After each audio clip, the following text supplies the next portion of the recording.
In the sweet land of Frosty Pop, where snowflakes sometimes taste like sprinkles, today was extra special. Whee! This is the best snow day ever. Huh?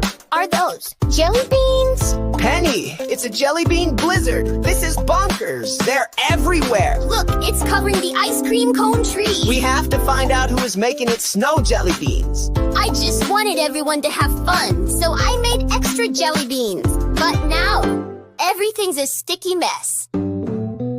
Too much of a good thing can be a lot, but maybe we can make a sweet plan. And so, with teamwork and care, Penny helped turn the Jellybean storm into a candy-sharing celebration. Best snow day ever! And not one jelly bean wasted.